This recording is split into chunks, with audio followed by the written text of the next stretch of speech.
Ја следите емисијата Македонски корени со вашите домаќини Јони, Бети и Треновски. Почитувани, како што знаете, секоја сабота ова време е резервирано за разговор со наши гости.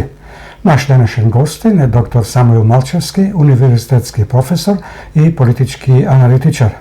Со Малчевски ќе разговараме на теми кои не засега сите нас, без разлика каде и да сме.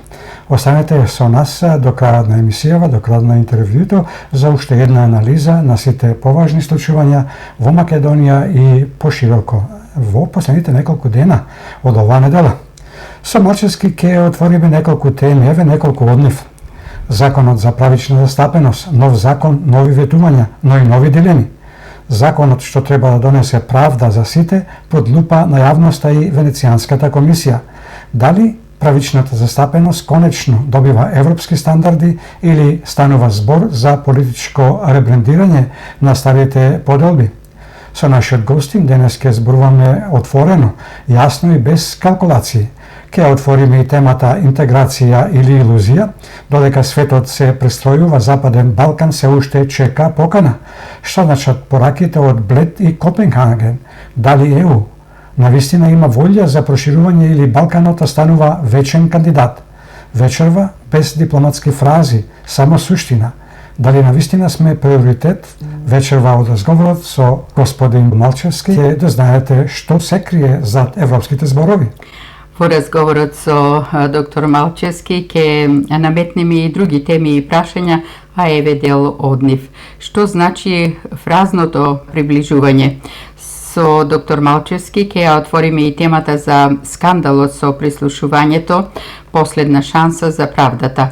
Од 2019 до 2024 тајно следење на новинари, опозиционери и обвинители, ветени реформи, нарушена доверба, ќе има ли конечно одговорност за незаконското прислушување или ова ќе остане уште една афера без епилог? Вечерва ги отвараме сите прашања. Кој прислушнувал и зошто? Од доктор Малчевски ќе побараме ставови без калкулации. Почитувани, ова не е се. Со Малчевски ќе отвориме и други теми и прашања, ево уште една. Транспарентност и отворено владење. Добри зборови, но дали се гледаат резултати? Каде сме ние во борбата против корупцијата? Вечерва реалната слика, не само политичка презентација. Ќе ја отвориме и темата за резолуциите, црвените линии и евроинтеграциите. Едно зборуваат пред камери, другот за затворени врати. Сада сама нуди резолуција со црвени линии, Мицкоски не прифаќа. Кој има визија, а кој игра двојна игра? Малчевски без влакна на јазикот за вистината за европскиот пат на Македонија. Вечерва ќе го отвориме прашањето отворена власт или затворен систем. Македонија меѓу транспарентност и реалност. Владата ветува отвореност, но јавноста гледа затворени институции. Се зборува за диалог, а граѓаните се помалку вклучени. Дали партнерството за отворено владење е алатка за вистински реформи или само за ЕУ поени?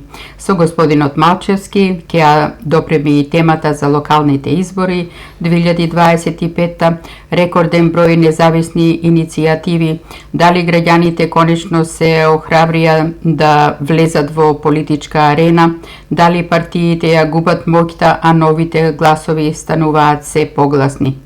Во интервјуто со господин Малчевски ќе отвориме теми што другите ги одмолчуваат.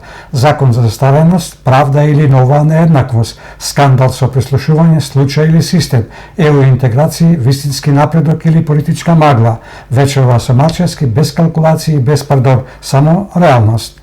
Токму така, почитувани, со господинот Малчевски вечерва ќе анализираме што се менува и зошто.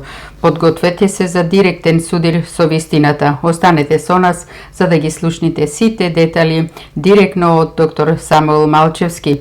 Во овие моменти преку видеолинк го покануваме господинот Малчевски да ни се придружи во студиово. Се надеваме дека нема да имаме проблем и со звучниот сигнал. Господине Малчевски, добро утро и добро ни дојдовте во Македонски корени. Добро утро, Брити, здраво Јон по македонски или добра ви вечер по австралиско време. Се надевам дека се слушаме. Јас ве слушам. Одлично.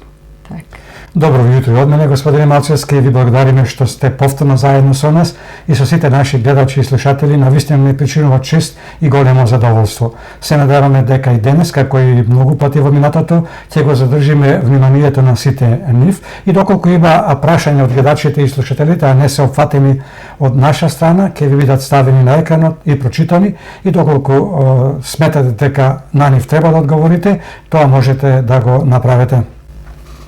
Ќе ви благодарам многу, сте како сме расположени за прашање од слушателите. Воедно ги повикуваме истите да ни ги достават и ги одговориме сите прашања што ќе ни бидат поставени. Ви благодариме многу. Господине Малчевски, деновиве повторно е актуелен нацрт законот за правична и соодветна застапеност, кој владата го најавува како чекор кон европски стандарди и почитување на уставните начала и принципи. Венецијанската комисија беше во Скопје со цел да се припреми да даде мислење за овој предлог закон и доби 4 прашања поврзани со правната и уставната усогласеност на законот. Овој закон, како што беше потенцирано од вице-премиерот задолжен за политики и за добро водење Арбен Фетаи, има за цел да ја унапреди интеграцијата, да ги заакне уставните принципи и да овозможи праведна застапеност со сите заедници во институциите. Со оглед дека законот треба да понуди решение по укинувањето на балансерот и да постави нови стандарди, дали правичната застапеност конечно добива европски стандарди или станува збор за политичко ребрендирање на старите поделби, колку овој закон реално може да ги реши системските проблеми и да обезбеди трајна правна сигурност со цел да се избегнат идни судски препреки и дали со ова ќе се промени целосно концептот на правична застапеност во Македонија? Хајде вака едно по едно да тргнеме од едната. Прво, мене ме радува тоа што Уставниот суд конечно почнува да делува покрај сите иницијативи. Ние гледаме дека имаме одлуки, имаме решение на Уставниот суд во заштита на уставно-правниот поредок во Република Македонија. Ова не е прва иницијатива, ова е втора. Првичната беше, ако вие се сеќавате, ние претходно колку пати го зборувавме за фамозниот попис 2021 година. Уставниот суд конечно ја укина методологијата или се она што ние го зборувавме. Уставниот суд кажа дека било така, дека сме биле исправни во нашите анализи. Тоа повлекува и оној втор момент на правична застапеност. Да се разбереме. Уставот вика правична застапеност. Уставот не вика дека балансерот треба да биде алатка за правична застапеност. И она што го направи ке нас, мислам дека една од поголемите политички партии во албанскиот блок ДУИ, ќе видиме на следните избори дали вреди ги преминали или не во бројот на гласови. ДУИ изминатите 20 и неколку години го имаше корумпирано и узурпирано системот и балансерот го користеше како алатка за политичко владење. При тоа тука не стануваше збор ни за знаење, ни за вештање, ни за ајде да кажам компетенции. Едноставно стануваше збор или си припадник на нив или не си припадник на нив. Ако си припадник на нив, балансерот ти вика си подобен да бидеш дел од администрацијата во Република Македонија, дали општинска или државна, не е битно. И што се случуваше? Институциите години и години на назад слабеја, зашто добиваја неквалитетни кадри, врз основа само на еден критериум кој што не е критериум. Етничката припадност не е критериум подобен за вработување. Ние зборуваме за равноправна застапеност. А добивме администрација која што практично ја уназадуваше Република Македонија и процесите во Република Македонија. Сега на што ни се случува. Ние знаете дека го почнавме билатералниот скрининг со Европската унија. Укинувањето на балансерот бе една од препораките во билатералниот скрининг или препораките од билатералниот скрининг. Че ние сакаме или не, мораме тој балансер да го заменеме со некое законско решение кој што ќе овозможни правична застапеност на сите етнички заедници во Република Македонија и на македонскиот народ. Ќе објаснам подоцна и зошто е на македонскиот народ. И тука Венецијанската комисија има за право да дојде и да каже дали тоа што е законско решение е согласно европските правила, норми и прописи или пак ние си играме некаква си дневна политика во Република Македонија. Она што јас го имам како информација, првичниот став или првичниот впечаток на Венецијанската комисија дека станува збор за сериозно издржано законско решение, да балансерот е укинат една година, вие не можете да направите законско решение за месец или два. Мора малце низ поширока дебата, вклучување на пошироката јавност, пред се научна и стручна, да обезбедите добро, правично законско решение. Сега треба да видиме што ќе кажат Венецијанската комисија во нивниот извештај. Првичната насока е дека законското решение е добро, дека ќе обезбеди конечно администрацијата во Република Македонија да се бира согласно знаења, вештини, ставови, компетенции и да ќе обезбеди правична застапеност на сите етнички заедници, вклучувајќи го и македонскиот народ. Вице-премиерот Фетаи нагласи дека законот не е насочен само кон една етничка заедница, туку кон сите граѓани и заедници во државата. Мултиетничката димензија е особено значајна во контекст на сложените етнички односи во Македонија. Како ја оценувате оваа димензија и потенцијалот на законот во однос на актуелните етнички односи и политичките блокови во земјата? Може ли тој да послужи како мост за поголема интеграција меѓу заедниците или постои ризик да предизвика нови поделби? Видете вака, значи ние ајде бидејќи рековте дека ќе зборуваме отворено и без лак на јазик, имаме општини во Република Македонија во кои што мнозинскиот македонски народ е малцинство. Значи, например, Кичево, Тетово, Гостивар, општини во кои што албанската етничка или дел од албанскиот народ се мнозинство. Вие знаете што се случува таму. Ќе влезете во институција, не може да најдете ни еден македонец. Да не зборуваме за србин, за влав, за турчин, за бошњак по етничка припадност. Че не можете буквално ништо да најдете, освен таа Кичево е онака пример за тоа. И сега што ви вика ДУИ, политичката партија која што се залага за рамноправна застапеност, во суштина во пракса во општина која што е во нивно владење веќе 2 мандати, тоа не го прави. И од тука се напорите на вице-премиер или залагањата на вице-премиерот дека не само онаму каде што имаме македонскиот народ е мнозински, него и во општините каде што македонскиот народ не е мнозинство, ние ќе обезбедиме правична и рамноправна застапеност. И тоа е за поздравување. Ако стварно после 23-4 години, што го викам турбофолк национализам на ДУИ, се успеи во општините во кои што албанскиот народ или дел од албанскиот народ или албанската етничка заедница се мнозинство, да се обезбеди рамноправна и правична застапеност и за македонскиот народ и другите етнички заедници, тоа би било сериозен исчекор во демократските процеси во Република Македонија. Но за поздравување е што тоа веќе јавно се говори. Знаете, до пред некое време тоа некако беше баук тема, сите ние тоа што го зборувавме, бевме оценувани за националисти, со погрди имиња, да не кажувам што сте зборуваа за нас, но еве денеска веќе тоа е тема во Република Македонија, тоа е сериозно за поздравување. Вице-премиерот исто така спомна дека по донесувањето на законот ќе следува и усогласување на сите домашни закони што ја регулираат правичната застапеност. Колку е изводливо и реално да се постигне ефективна координација меѓу различните за да се овозможи успешна имплементација на ова нова законска рамка и како ова ќе влијае на практичната имплементација на законот во иднина? Видете вака, кога вие носите едно законско решение, она што се прави анализа каква се импликациите од тоа законско решение и колку законски акти и подакти треба да се сменат. Предпоставувам дека вице-премиерот ја има таа анализа и знае во колку се закони се спомнува така наречениот балансер и сите тие закони треба да бидат изменети и променети во насока на новото законско решение. Тоа во рамките на владата на Република Македонија го прави секретаријатот за законодавство, заедно со Министерството за правда. Верувам дека сите тие закони и подзаконски акти ќе бидат изменени во многу брз рок и новото законско решение ќе биде ставено во функција.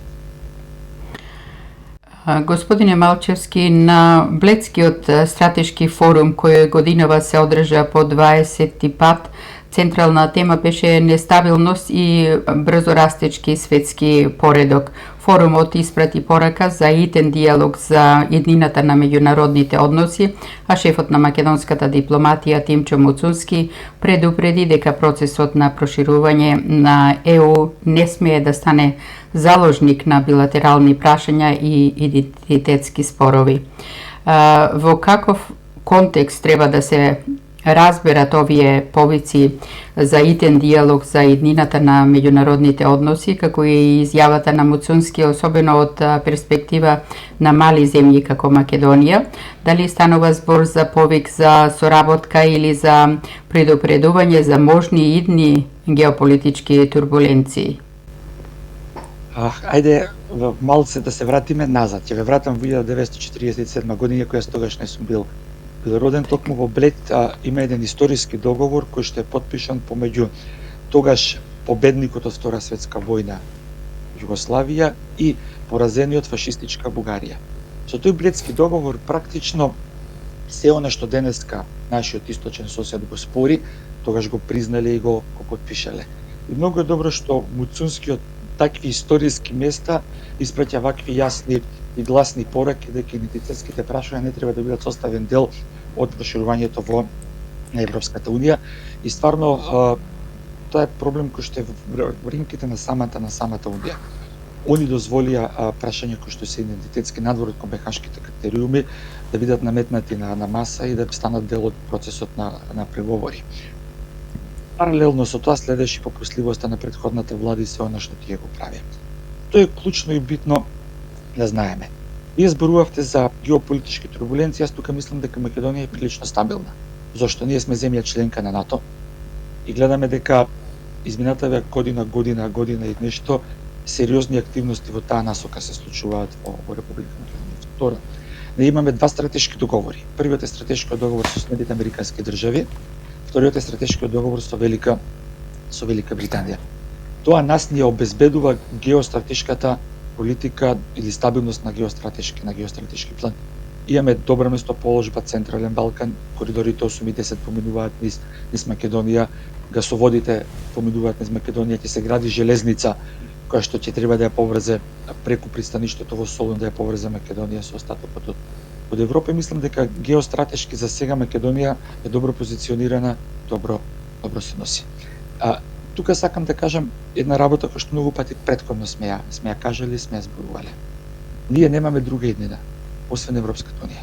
И не нас треба тоа на сите нас треба да не е јасно. Македонија е дел од Европа како континент, не треба да биме дел од Европската унија. Ама не онака како што нашите сака да го сака. Да, ајде да се вратиме на копенхашките критериуми.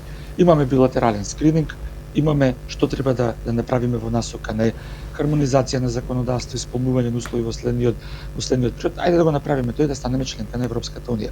Ајде овие прашања од 18 век да ги оставиме во 18 век. Пак ќе кажам, договорот Југославија фашистичка Бугарија, колку и да не сакаат да го слушаат, тоа ќе мора да го слушаат, од 1947 година негира се она што денеска е политика на официјална Софија према Македонија. Ајде да го заборавиме тоа, да го оставиме тогаш кога е потпишано и да одиме чекор напред. На самитот се зборуваше за потребата од европска стратешка автономија, од одбрана преку енергија па до сајбер безбедност. Меѓу најзабележителните теми на форумот беше идејата за европска стратешка автономија, а тоа значи поголема самостојност на ЕУ во одбранбени енергетски и технолошки прашања без зависност од други сили. Но дали ова е реално изводливо и каде сме ние во таа приказна? Дали Европа навистина има капацитет за тоа и каде сме ние во таа слика на маргините или како потенцијални партнери?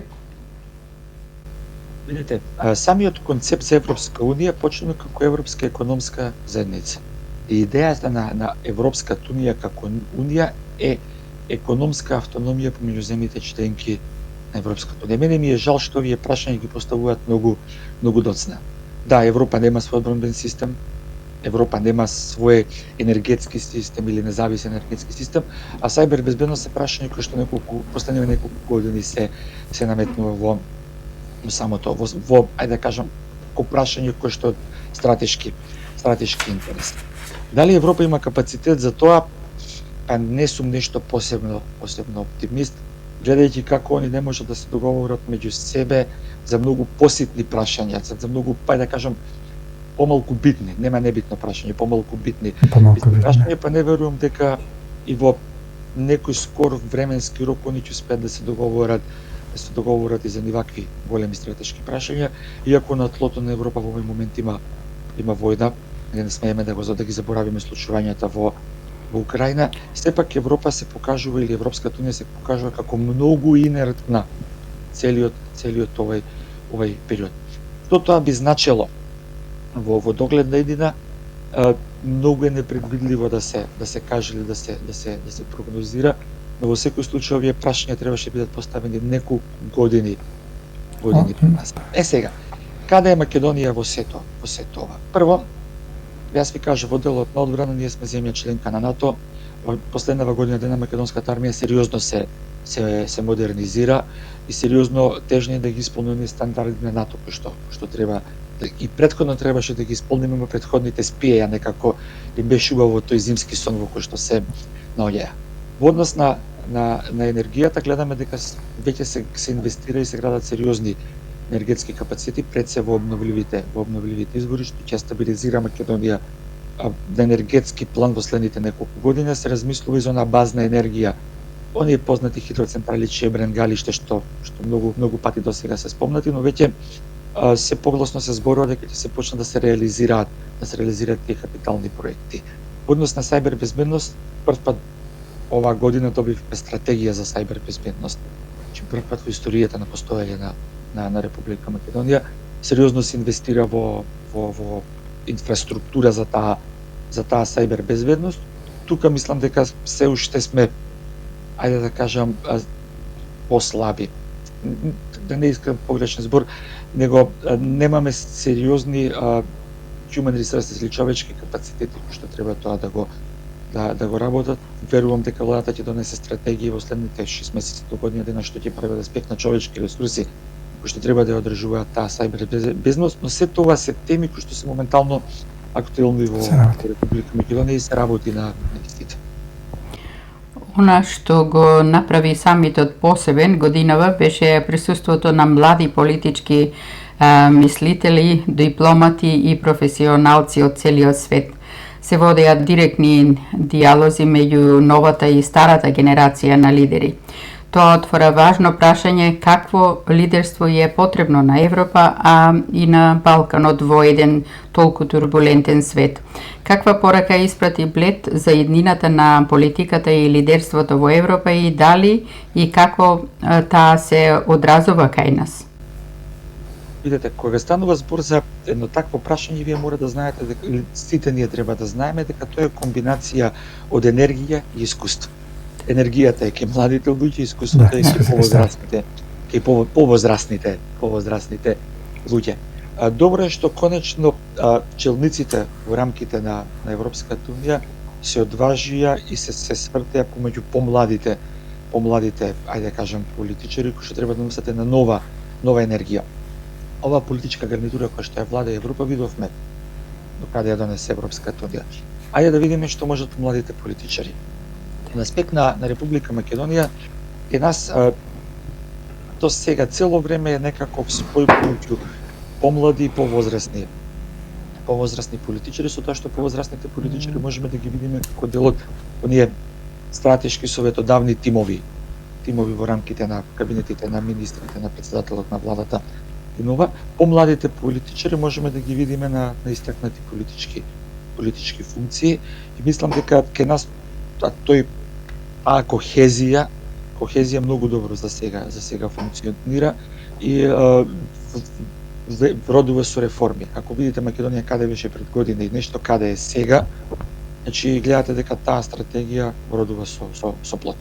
Господин Малчевски, 2 децении по поставувањето на копенхашките критериуми, односно вредносните институционални правила што секоја земја мора да ги исполни пред да влезе во Европската унија, во Копенхаген министрите на ЕУ и земјите кандидатки повторно се собраа на една заедничка маса и повторно ја отворија дебатата за иднината на проширувањето на ЕУ, овој пат во сосема поинаков геополитички контекст.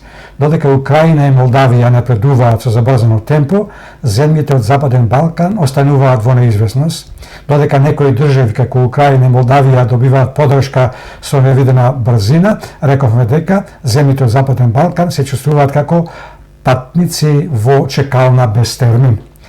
А дали ЕУ има капацитет, но уште поважно, има ли политичка волја да се прошири? Дали зад изјавите на геополитичка неопходност стои реална политичка волја или станува збор за реторика насочена кон внатрешна стабилизација на Унијата? Прашање кое што е челниците на Европската унија упорно се обидуваат да го избегнат одговорот, но одговорот... Рековме ние, ќе поставиме прашање што другите не сакаат. Така е. Значи, овде знаете како што сте гледа лицемерието на Европската унија. Едно огромно, големо лицемерие на Европската унија. Од една страна, земјите од Западен Балкан со години се во чекална. Во случајот на Република Македонија сме блокирани од прашање кое што воопшто не е поврзано со копенхашките критериуми. Воопшто не е поврзано со вредностите ради кои што е основана Европската унија. Од друга страна, гледаме дека Украина, која што не може да воспостави контрола на целата своја територија, и Молдавија експресно напредуваат на тој пат кон Европската унија. И ако се вратиме малце поназад, ова не е прв пат да се случува тоа. Да не заборавиме како Романија и Бугарија станаа членки на Европската унија. А во тој момент на сите можни извештаи на меѓународни институции, они беа во дното потонати во корупција, а преку ноќ станаа членки на Европската унија.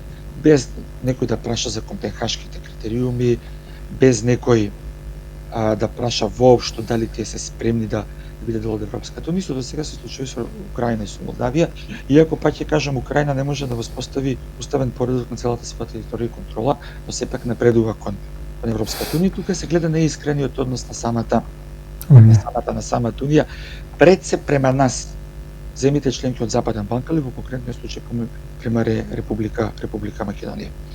Од тие ако имаат реална политичка волја, знаеме што може да се случи и знаеме како они делуваат. Еве еден пример. Кос вика дека Албанија и Црна Гора до 2029 ќе влезеле во Европската унија. А средствата што се акцијскиот план за раст и развој на Западен Балкан ги доби само Македонија. Тие се условени со реформи, со борба против корупција. И сега ние од една страна напредуваме, тие средства за планот за раст на Западен Балкан ги добиваме, а од друга страна, оние кои што не ги добиваат имаат пореални шанси од нас да бидат членки во Европската унија. Мислам, лицемерие колку и да сакате. Од авион се гледа. Тоа е производ на политичка гарнитура на Европската унија, кој што мислам дека полека треба да се замине, да остави простор на помлади, енергични политичари, похрабри политичари во рамките на Европската унија, кои што на крај ќе вратат унијата на оние шини на кои што била поставена при самото основање. Ако го оставиме на страна политичкиот наратив, реалноста е дека процесот на проширување е сериозно забавен, а според некои дури и блокиран. Се поставува прашањето каде точно лежи проблемот, во земјите кандидатки или во самата ЕУ? Кои се најсериозните структурни пречки што го кочат проширувањето? Дали тие се навистина земјите кандидатки, како што често се тврди, или пречките се повеќе се внатрешни во рамките на самата Унија? Па видете, јас пред се би рекол дека Европската унија во овој момент не може да се договори самата со себе што да прави. По многу клучни прашања, помалку битни, не битни, они не можат да донесат консензус.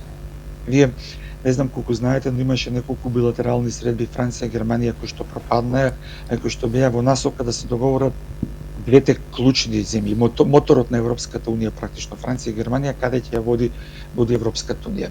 И мислам дека тука повеќе проблемот е што они се свесни дека вака како што е поставена Европската унија со 29 земји членки не може да одлучува разумно и рамноправно, а замислете што би се случило ако во тој конгломерат на земји ставите уште 7 до 10 земји, кои што се Македонија, Црна Гора, Албанија, Украина, Молдавија. Дополнително би се закочи целиот процес. Мислам дека они декларативно кажуваат дека сакаат Европската унија да се прошири, суштински не работат на сето тоа. Суштински процесот малце го позабавуваат, зашто не може да се договорат самите со себе каде ја гледаат Европската унија за 5, за 10, за 15 години од сега. Кој ќе постигнат договор самите меѓу себе, пред се, ќе кажам, моторите во Европската унија, Франција и Германија, Каде ја гледате Европската унија за 5, 10, 15 години од сега, тогаш ќе видите како процесот на проширување многу експресно и брзо ќе продолжи понатаму. Се повеќе се зборува за идејата за постепено, фазно интегрирање на земјите кандидатки, некаква ЕУ пред ЕУ. Звучи практично, но многу ми настравува дека тоа е само нов начин за одложување. Како гледате на овој предлог, односно стратегија? Како гледате на ова стратегија за постепена интеграција пред полноправно членство? Дали тоа е ефикасна средна фаза или стагнација со ново име, особено за земјите од Западен Балкан, кои веќе 2 децении чекаат на конкретен исчекор? Ајде да бидам брутално искрен, се сеќавате на она народната не умри магарето зелена трева? Да. Ова некако на тоа ми личи. Знаете каква е таа интеграција пред интеграција, членка си, ама не си членка, не знам. Тука знаете зошто е сето ова. Едноставно е правото на вето. Не сака Европската унија, гледа дека во овој момент правото на вето се злоупотребува. Еклантантен пример за тоа е состојбата со Република Македонија и како нашиот источен сосед го злоупотребува правото на вето. И они не сакаат тоа право да му го дадат и на други земји членки. Они меѓу себе повеќе се договорат како ќе функционираат. Понатаму тогаш нема да ги имаме ваквите ситуации фаза пред фаза, членство пред членство, си, ама не си во Европската унија. Гледаш зеленава трева, ама не можеш да стигнеш до неа. Така да мислам дека ова е само проширување на агонијата. Знаете како ова е ужас без крај. Цело време ние ќе треба нешто да се модернизираме, ќе доаѓаат, ќе ни солат памет што и како да правиме, во суштината проблемот е во нив, не е во нас. Неделава вице-премиерот за добро владење Арбен Фетаи се сретна со извршниот директор на партнерството за отворено владење Ајден Ајакуза. Разговорите беа насочени кон приоритетите на новиот акциски план за 2026 година, транспарентност, борба против корупцијата, дигитална трансформација и судски реформи како и дел од евроинтеграциите.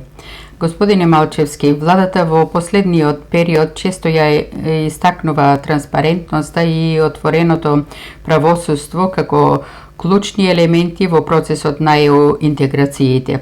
Во контекст на новиот акциски план на партнерството за отворено владење за 2026 година, колку се реални и изворливи овие заложби, особено во делот на транспарентноста на крајната сопственост и отворено правосудство, имајќи го предвид домашниот институционален капацитет и политичката волја, се разбира. Правосудството, ајде едно по едно ќе одиме. Прво, правосудството е тема која што допрва во Република Македонија треба да се разговара и допрва тие судски совет на јавни обвинители треба да сносат одговорност. Знаете, иако собранието им изгласа недоверба во нивното работење, они се уште си остануваат на функциите, узурпирајќи го правосудниот систем како што го узурпираат. Тоа е сериозен проблем со кој што допрва владата, предводена од премиерот Мицкоски, ќе треба да се соочи, иако имаат малце среќа што во овој момент во Македонија има локални избори, па некако си го продолжија станото, да кажем, на нивните функции. Ја чуваат во телјата млака. Па да ви кажам, право го чуваат криминалот и корупцијата. Гледаме дека обвинителството по многу работи се чути, се следи, нема. Во правосудството имаме пак скандалозни и смешни пресуди. И мислам дека медениот месец ќе им заврши веднаш после локалните избори. Актуелната влада мора да направи длабок крест, да расчисти со корумпираните суди и обвинители, да расчисти со суди и обвинители кои што носат пресуди по кафани и обвинителни акти по кафани и се во нечи джеп. А знаеме во чиј джеп се. Македонија е мала држава и знаеме кои се митниците кои што имаат корумпирано и узурпирано Македонија. Но она што радува е што последните извештаи кои што ги добиваме, извештаите се однесуваат на работењето на владата. Ние од хибриден режим веќе сме демократија со недостатоци, значи сме напреднале на таа скала. Дали е доволно? Мал е периодот да кажеме дали е доволно или не. Знаете, за една година вие не можете ништо да направите. Дрво ќе посадите, па по 3 по 4 години дава На плод. плодови, а не пак државата водите, но ако поутрото денот се познава, сакам да верувам дека во многу скор временски период ќе зборуваме за многу убави работи од оваа тема која што е корупција, криминал, заробено судство, заробено обвинителство. На регионалната сцена Македонија се прикажува како пионер во отвореното владење, но јавноста дома често ја доживува реалноста малку поинаку и тоа со недоверба, затвореност и бавни институции. Се наметнува впечаток дека владата се позиционира како регионален лидер во отвореното владење. Дали ова е реална оценка или повеќе комуникацијска стратегија и каква е реалната слика на терен кога станува збор за ефективен диалог со граѓанското општество и невладиниот сектор, особено во борбата против корупцијата? Еде едно по едно. Прво, бавни институции, да бавни се. 35 години тие институции беа систематски уништувани. Не можеме за една година ние да очекуваме дека ќе ги натерате таму да владеат и да постапуваат по закон. Но законското решение кој што претходно го зборувавме, проследено за правична застапеност законското решение, проследено со неколку законски решенија кои што во овој момент се во фаза на изготвување за јавна администрација, за државна администрација и така натаму, кои што треба да се хармонизираат со законодавството на Европската Унија, влеваат надеж дека конечно институциите ќе бидат во функција на оние кои што ги плаќаат, а тоа се граѓаните. Дека конечно ќе работат во функција на граѓаните. Во однос на отвореноста и транспарентност. Ја не гледам дека министрите, председателот на владата, па и председателот на државата се кријат и бегаат од одговори. Јавно се присутни, достапни, се одговараат на сите прашања и за разлика од многу пати до сега се прилично коректни и отворени према новинарите. Во однос на невладиниот сектор и граѓанското општество, јас имам личен став дека во Република Македонија треба сериозен закон за невладини организации или за граѓанско општество. Зошто? Зашто 35 години ние сме сведоци на една структура која што кога има потреба се прекажува како невладини активисти. Кога има потреба се по кабинети, шефови, под пароли, не знам, задолжени за ова, задолжени за она. Кога има потреба се зависни, кога има потреба се независни. И веќе таа структура како ќе идентификувате, гледајте кој ги финансира. На заседнивното финансирање е Институтот Отворено општество, кој што веќе не постои во Република Македонија или познатата Сорос фондација, кој што по мене сериозно имаат наштетено на Република Македонија, зашто они спречија во Македонија да се развие вистински граѓански или цивилен сектор, вистински невладини организации, здруженија на граѓани. Тој сектор го користеа по потреба, кога им требаше за едно, кога им требаше за друго. Во еден момент кога ние ќе имаме нов закон за здруженија и фондации, во еден момент кога ние стварно тој што ќе сака да се занимава со граѓански активизам, ќе биде граѓански активист, а нема еднаш да биде граѓански активист, еднаш да биде портпарол, па да биде шеф на кабинет на некој министар, па кога ќе му заврши таа екскурзија, по некој време пак се појавува како граѓански активист, тогаш ние можеме да зборуваме за сериозна соработка помеѓу институциите и невладиниот сектор. Во рамките на владата постои таква канцеларија, канцеларијата функционира, телата кои што треба да бидат избрани се избрани, во рамките на нив има некакви си членови и тука тој процес никој ниту го кочи, ниту го обструира. Дали невладиниот сектор навистина има влијание или учествува само како декор во процесите? Видете, зависи, пак ќе кажам, спорно е што се ние можеме да кажеме дека е невладин сектор. И како тој невладин сектор се дефинира. Ние гледаме дека последниве неколку години, последнава година практично, неколку владини иницијативи беа донесени во комуникација помеѓу владата и ајде да кажеме нешто што се нарекува невладин сектор. Знаете каде настанува проблемот? Проблемот настанува кога истакната политичка фигура во неколку години висела како граѓански активист. Го знаеме портфолиото или бекграунд на таа политичка фигура. И тука веќе они се тие кои што галамат, кои што викаат нема соработка со владата, граѓанскиот сектор е заборавен, а во суштина граѓанскиот сектор е заробен токму од тие луѓе. Тие со години не дозволија да се развијат вистински невладини организации, вистински здруженија на граѓани, кои што секако во една парламентарна демократија мора да бидат коректив на власта. Мора. Не, они направи инструментализирани невладини организации, здруженија на граѓани кои што ги користеа како по потреба. Како може да им се објасни на граѓаните дека постои отворено владење кога се уште има случаи на непријавен имот, неказнети функционери и затворени тендерски постапки? Затоа, да кажеме, затоа треба имаме ние државна комисија за спречување на корупција. Со години ја имаме. И со години таа не функционира. Видете, последниот скандал, претседателката на ДКСК беше јавно обвинета за корупција и она одбива да си поднесе оставка. Под притисок на јавност да си поднесе оставка. А пазите, кога ќе се вратите чекор назад, кога видите кој ја избрал таа, ќе видите пак дека доаѓа од она милена, ајде да кажем, владини, ама не владини организации. Или она милена на една група на луѓе кои што ротираат по потреба во Република Македонија. А сега истите тие нови локални избори не се представуваат како некакви независни кандидати. Доколку ние сакаме да имаме вистинска борба против корупција, Државната комисија за спречување на корупција конечно мора да си го добие местото во општеството. Не само декларативно да си имаме на хартија, него реално да си работи работата. И кога зборуваме за затворени постапки и тендери, зборуваме за едно време пред година и пол. Кога никој не знаеше како се трошат државните пари, се трошеа на ангро. Последнава година ние можеме да кажеме дека таков скандал барем јас не сум слушнал дека имало во јавност, а важам за прилично информиран човек кој што прилично добро ги прати дневно-политичките збиднувања во Македонија. Но пак тоа не е системско решение. Ние тука имаме проблем. Тоа е волја на моменталната политичка гарнитура. За да дојдеме до системско решение, нас не требаат силни институции кои што ќе се борат против криминалот и корупцијата. Силните институции мораме да ги изградиме. За жал, 35 години беа систематски рушени, деградирани, им беа одземани ингеренции, имавте вие институција врз институција, само за да може тие постапки на криминал, на корупција, на микровлијание да се шират. Да видиме што ќе донесат новите законски решенија кои што ги предлага владата.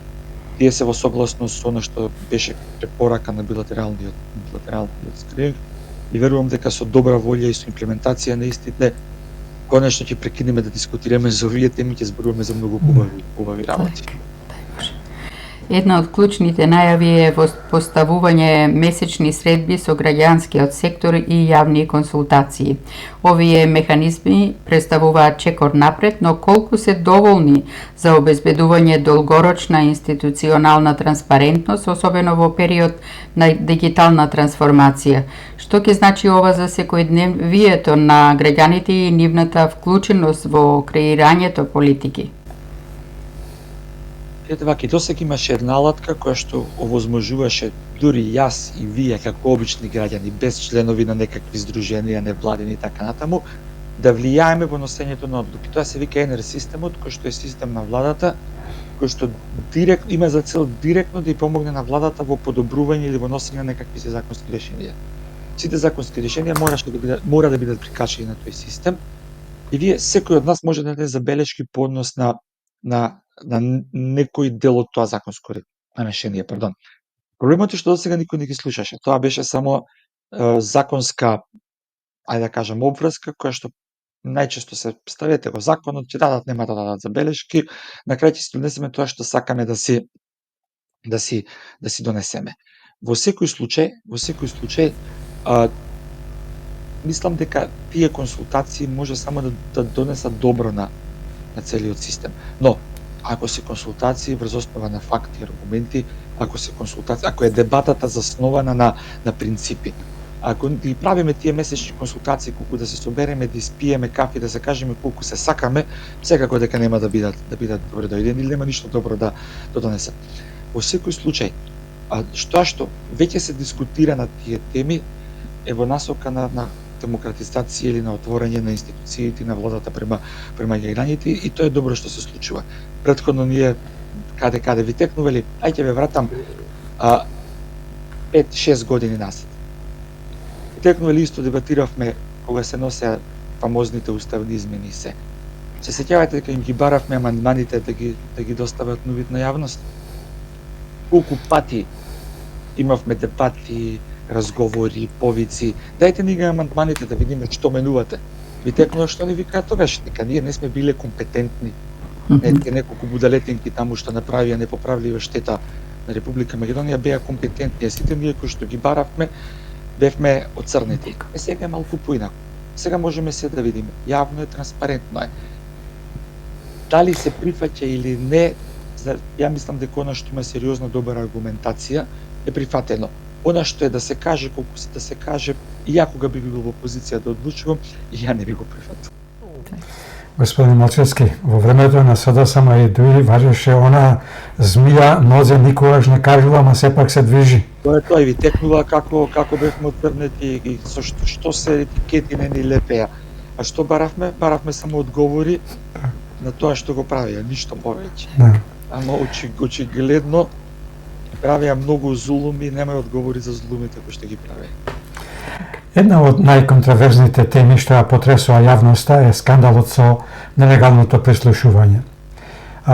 Правдата и одговорноста се темел на секое демократско општество, но во Македонија судството долго време е предмет на критики за политичка зависност како и недоволна транспарентност. Премиерот Мицкоски го оцени скандалот со нелегалното прислушување како сериозен удар врз демократијата и владењето на правото, при тоа вети дека ќе има правна разрешница, без селективна правда, но најави и мерки за враќање на довербата во институциите. Дали овие најави и ветувања ќе се претворат во конкретни акции и резултати или ќе останат само дел од политичката риторика? Колку реално е стварлива оваа политичка волја за правда во контекст на македонскиот судски систем, особено ако се има во предвид дека судскиот систем кај нас долго време, како што рековме, се соочува со критики за политичка зависност? Ајде едно по едно. Прво, скандалот со масовното нелегално прислушкување следеше после една промена на институциите. Се сеќавате дека порано беше УБК, па од УБК СДСМ и ДУИ направија АНБ или Агенција за национална безбедност, тоа што некој дел од таа оперативно-техничка агенција прислушкувањето го изделија од Агенција за национална безбедност. Но вие гледаме дека ништо суштински они не смениле. Дека и понатаму си продолжиле со истите навики. Тоа беше тема која што и предходно беше полуактуелна во јавност и предходно ни викаја пазете што зборувате по телефон и масовно слушаат и прислушкуваат, поготово оние кои што им беа таргет, кои што активно се спротивставуваја на криминалот и корупцијата и на продавањето на македонските интереси од страна на СДСМ и на ДУИ. Што е проблем? Проблем е што ако ние имавме судство и обвинителство како што треба да имаме или како што сите посакуваме да имаме, оде момент кога ова излезе во јавност, обвинители ќе влезеа во АНБ, ќе влезеа во ОТА, ќе направеа сериозна истрага и ќе излезеа со сериозен извештај што се случувало таму. Ние тоа го немаме. И затоа имаме сериозен проблем во доверба кон тие институции. Зошто немаме? Зошто и тие суди и обвинители во некоја форма биле дел од тој систем и се штитат самите себе. Го штитат системот, штитејќи го системот се штитат самите себе. Јас верувам дека после локалните избори ќе има сериозна реформа во обвинителскиот и во судскиот систем. Колку е, ајде да кажам, да звучеше демократски тоа што го кажа Мицковски, еве им шанса сами да се коригираат, што по мене е меч со двеоштрици. Од една страна, да, супер звучи и е демократски за премиер да не врши притисок врз судството и обвинителството, но од друга страна гледаме дека тоа не се случува и дека тие си продолжуваат со старите навики. Силно верувам или сакам да верувам дека после изборите владата и собранието на Република Македонија ќе направат сериозни законски промени, сериозни кадровски промени во судството и во обвинителството. Ќе се најде модел или начин кој што тоа ќе се направи независно, пред се тука влегува на финансиска независност и конечно тие институции ќе почнат да функционираат онака како што треба да функционираат, а не како до сега. Ви имате скандал со пришкоцкување, обвинителството нигде ви го нема. Јавниот обвинител е скријан во некоја дупка, не знае што да каже кутриот. Така, господи, да поведете. Тука е довербата во институциите. Тука е тоа што Мицкоски го зборува, дека институциите проблем се, каде се обвинителите да влезат во ОТА и ВАНБ. Истиот ден требаше да влезат и добро, така се градат силни институции, така се враќа доверба во институции. А вакви калкулации се на штета и на институциите, и на државата, и на нас како граѓани или жители на Република Македонија. Господине Малчевски, пред да поставиме следно прашање, сакаме да прашаме само од студиово, дали се сложувате со констатацијата на нашиот гледач Перо Илиевски? Господин Малчевски, Мицкоски вети многу работи, но ништо до денеска нема направено. Не знам господинот Перо Илиевски каде живее, не можам да судам за тоа, но оние што сме тука и што живееме во Република Македонија, и како гледаме дека некои работи се менуваат. Пазете, пак се навраќаме на моментот. Дрво ќе посадите, плодот ќе го видите по 3-4 години. Не може држава, која што беше руинирана, која што беше уништена од страна на СДСМ и на ДУИ. Знаете до каде оделе? Вие во сите државни институции, архивите, што по закон треба да има архива, ги замениле со писарници само да го кријат трагот на криминалот и на корупцијата. Значи, до таму оделе во разневитување и во уништување на институциите. Тоа не може за година дена да се поправи. Затоа треба уште најмалку 3 години сериозна и посветена работа како до сега, за да можеме ние да ги видиме бенефитите од таа работа.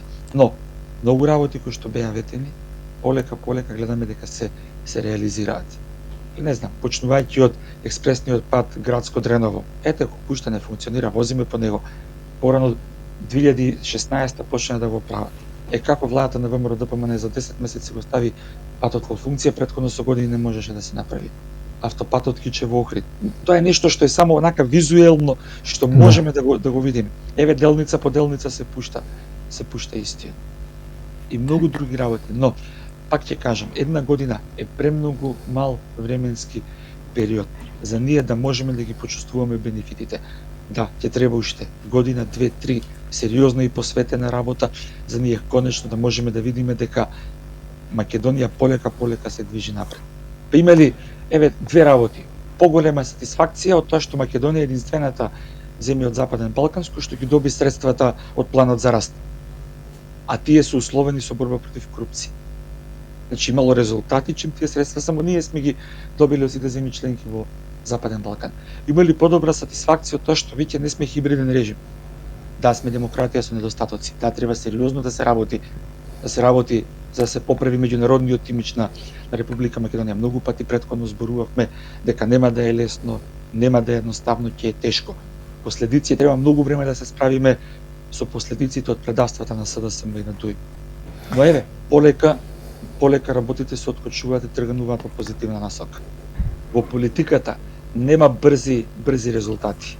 Поготово кога станува збор за здравство, за образование, за труд и социјала, за инфраструктура. Тоа се работи кои што треба време за да вие да ги видите. По политиката брзо се само криминалот и корупцијата. Само тоа. Нема ништо побрзо тоа. Ама за наша среќа ние една година веќе живееме без ниту еден скандал. 4-та година на локално ниво, една година на централно ниво. Така. Скандалот со масовното нелегално прислушкување, како што изјави премиерот, представува напад врз самата демократија и темелите на државата. Тоа е удар врз довербата на граѓаните, но и сериозен тест за институциите што треба да ја заштитат демократијата. Како мислите дека оваа афера ќе се одрази врз ставот на граѓаните кон владата, институциите и европските интеграции? Како овој случај заедно со реакциите на власта може да влијае на довербата во институциите и во евроинтеграцијскиот процес и конечно дали власта може да ја врати изгубената доверба и да го убеди народот дека е навистина посветена на реформите? Ајде вака, прво, ја не гледам зошто владата би би требало нешто. Но што владата е таа која што го објави скандалот. Излезе премиерот и кажа нас нелегално не прислушкувале. Не криеја под тепих, не криеја во фиоки. И тоа покажува дека они се стварно спремни да се борат против тоа. Овде поголем проблем е што обвинителството нигде го нема. Што директорот на АНБ има доставено 3 дописи до обвинителство. Обвинителството ќути. Го нема нигде. Не можете вие со ќутење да вратите доверба во институциите. Да, владата е таа која што јавно и отворено говори. Они ако сакаја да кријат нешто, немаше да го објават скандалот. Ќе продолжи и они да се слушаат и да се прислушкуваат, така? Ама они излегуја и јавно кажа, луѓе не слушале, не прислушкувале, еве ги фактите, аргументите, да, класифицирани се, ама се доставени во обвинителството за они да постапат, бидејќи они имаат соодветни безбедносни сертификати. Каде е обвинителството тука? Што прави обвинителството е веќе 5-6 ден? Што прави обвинителството во овој случај? Тоа е поентата. Што ние не можеме да зборуваме за транспарентност и отвореност на обвинителството, ниту да ги нема. Не можеме да зборуваме за борба против корупција, а вакви еклантантни примери да се забораваат од страна на обвинителите и да се ќутат и нигде да ги нема. Знаете како колку повеќе се зборува за некоја работа, толку се поголеми шансите изгледа да се реши. И гледам една сериозна решителност во премиерот, дека стварно сака да стави крај на ваквите работи. Тоа не е прв скандал. Се сеќавате 3-4 претходно имавме ние вакви скандали со нелегално прислушкување. Так. Премиерот Мицкоски во своето обраќање потенцираше дека каде што има светлина нема простор за сенки, како символ на отвореноста и транспарентноста што треба да донесе отворената власт.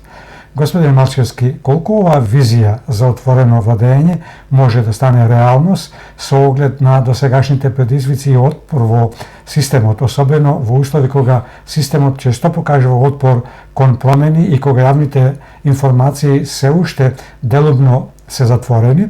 Дали оваа култура на отвореност може навистина да се изгради и да се имплементира како практика? Видете, ако сакаме реално да се бориме против криминалот и корупцијата, тоа е патот. Нема друг пат. Едноставно, се што е на суд на јавноста, видете, ако вие имате нешто да криете, или ако има Мицкоски нешто да крие, нема да биде така отворен и све да остава на јавноста да цени и да суди. Ќе има заскриеност, ќе се крие, ќе бега по пресконференции, ќе се крие позади подпароли, на јавни настани не ќе може да допрат новинари до него, кој што претходно не се случувало, или ќе доаѓале новинари со режирани прашања и тоа што сака Мицкоски да го пласира, тоа ќе го пласира. Не е така, гледаме дека он одговара на сите прашања. Гледаме дека целиот процес на дигитализација и на трансформација на Македонија води кон отвореност, кон достапност, кон информации. Колку повеќе информациите се достапни, толку просторот за корупција повеќе се стеснува и се намалува. И да, тоа е патот. Јавно, транспарентно, отворено, нека видат сите што и како се случува во државата. И знаете што? Дури и некој од оние на кои што Мицкоски им дал доверба и поставил на функција и да сакал да направи нешто, да сакал да тргне по тој пат, секако ќе се плаши бидејќи сите податоци ќе бидат јавно и транспарентно поставени. И не ќе има простор за малверзации или за скриени тендери во четири очи. Во 2019 година Македонија започна процес на реформа на безбедносните служби со ветување за поголема транспарентност и независност. Сепак, новото раководство на Националната безбедносна агенција откри дека од 2019 до 2024 година се водела истрага за незаконско прислушување со поднесени пријави против поранешен директор и неколку вработени.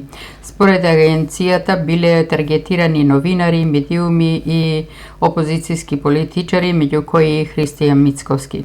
Господине Малчевски, како го толкувате фактот дека и по реформата на безбедносните служби и ветувањата за нова транспарентност повторно гледаме незаконско прислушкување на јавни личности? Дали станува збор за продолжување на застарени модели на функционирање на тајните служби или пак за дел од пошироката политичка стратегија? Видете, тоа не беше реформа, тоа беше пресметка со политичките неистомисленици. Внатре во самата УБК, тогашна УБК. Зошто го велам ова? Зошто реформите во тајните служби, ајде како сакате кажете, или реформите во безбедносните служби, беа производ на еден извештај на експертска група кој што ја предводеше Рајхат Прибе. Меѓународен експерт за борба против корупција, добро владење и така натаму, така натаму. Ако они беа честни и искрени во намерите, на момент кога ја спроведоа реформата, требаше да го викнат Рајхат Прибе да речат дали ова е тоа што требаше да го направиме. И они не го направија тоа. Не го направија тоа зошто?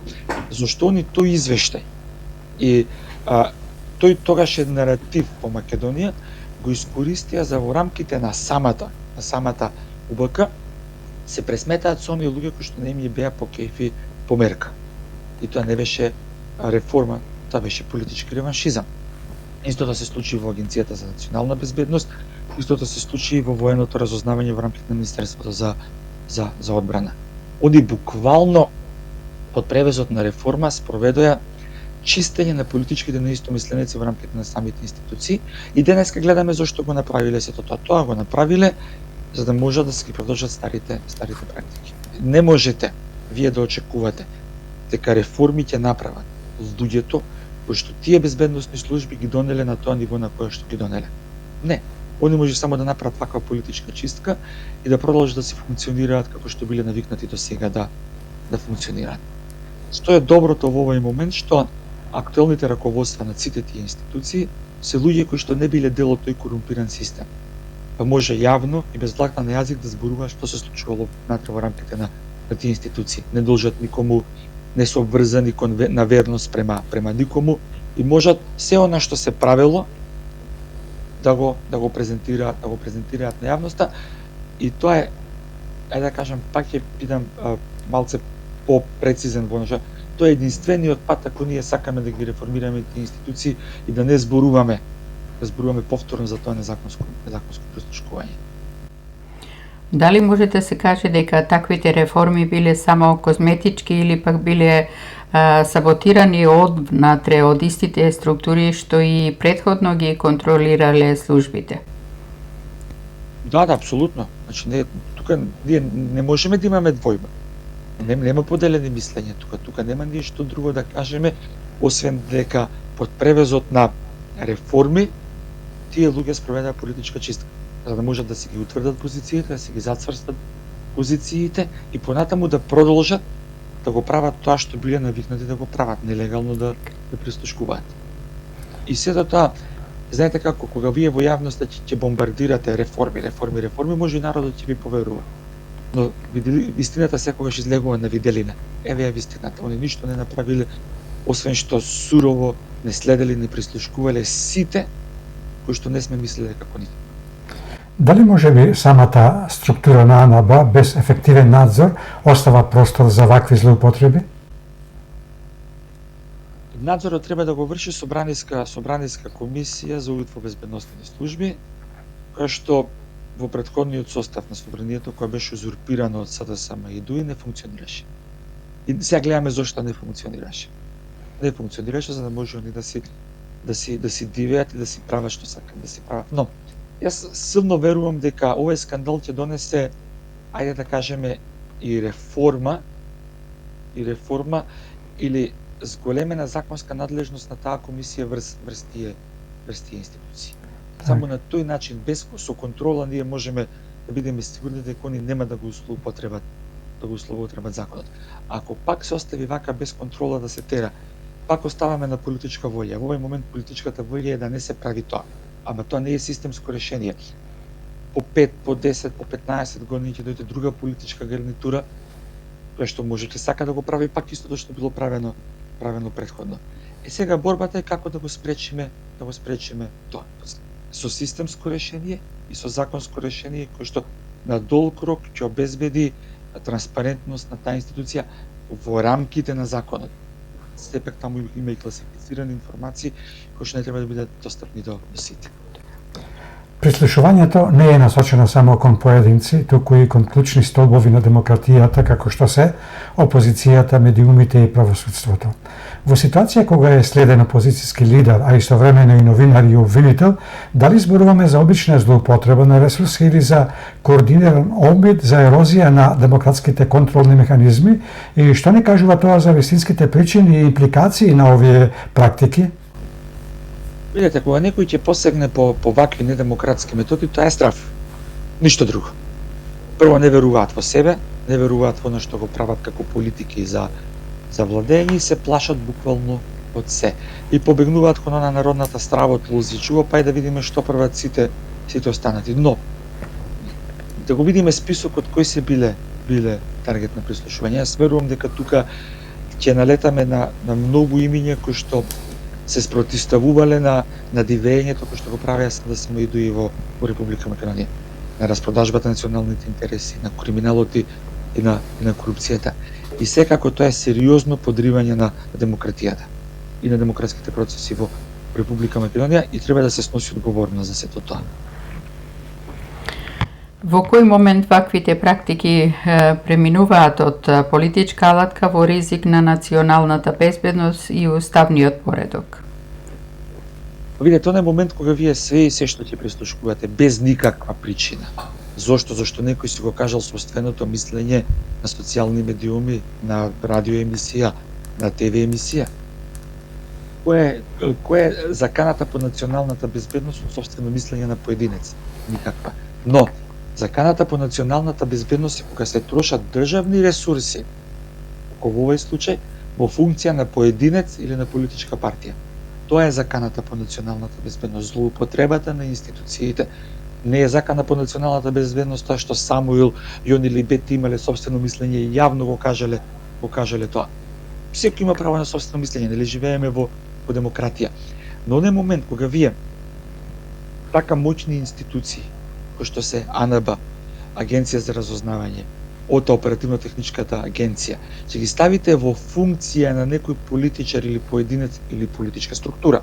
Не верувам дека таму еден, мислам дека се повеќе од еден кој што прибегнале или се оддале на овие злоупотреби, тогаш веќе трошите државни ресурси, злоупотребувате државни ресурси, злоупотребувате државен систем кој што треба да ја брани државата, практично од страни влијанија, интереси и така натаму.